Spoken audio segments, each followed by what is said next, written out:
Bismillahirrahmanirrahim.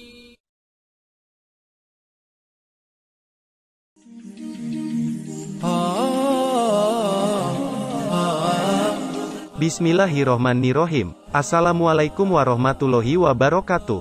Kisah Ibnu Battutah, penjelajah muslim terhebat yang menjelajahi dunia untuk syiar agama.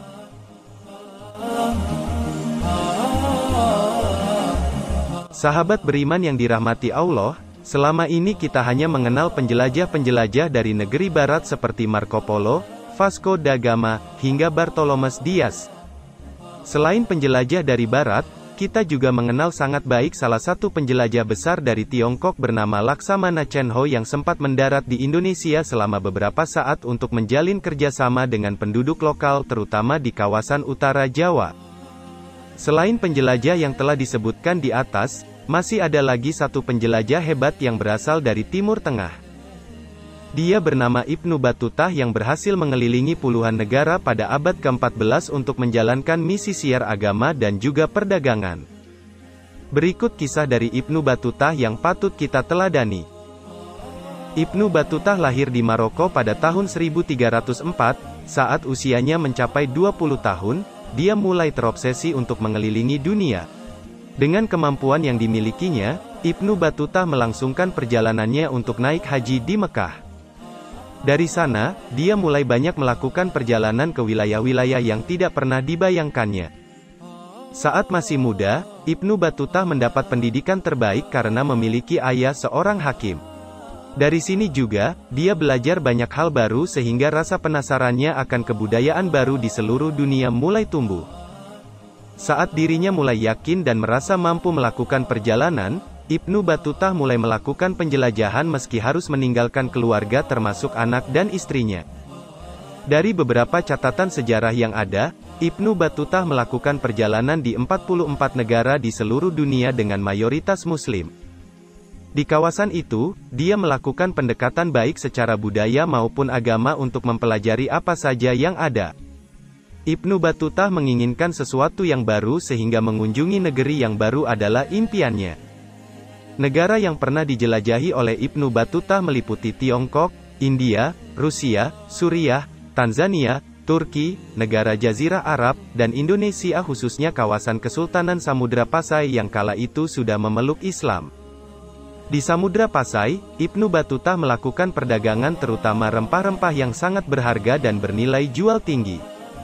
Waktu yang ia butuhkan untuk melakukan perjalanan 44 negara adalah 30 tahun.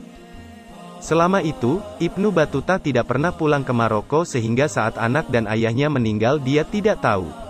Namun, meski menyisakan duka yang sangat mendalam, perjalanan yang dilakukan oleh Ibnu Battutah memberikan banyak sekali pengalaman yang tidak bisa dibeli dengan uang sebanyak apapun. Selama melakukan perjalanan ke 44 negara di dunia, Ibnu Battutah banyak melakukan syiar agama Islam. Di negara-negara yang penduduknya masih belum beragama Islam, dia melakukan perdagangan atau kerjasama di bidang lain dengan memasukkan unsur Islam meski tidak secara langsung. Ibnu Battutah ingin apa yang dia miliki dipelajari oleh kawasan yang disinggahi dan dia ingin mempelajari juga budaya di daerah tersebut yang masih sesuai dengan keyakinannya. Setelah melakukan perjalanan selama kurang lebih 30 tahun lamanya, Ibnu Battutah akhirnya kembali lagi ke Maroko. Mengetahui ada salah satu warganya yang melakukan perjalanan panjang, Sultan Fez memerintahkan juru tulis bernama Ibnu Juzai untuk menulis kisahnya. Ibnu Battutah diminta menceritakan apa yang dilakukan selama penjelajahan untuk dibuatkan laporan penjelajahan yang lengkap.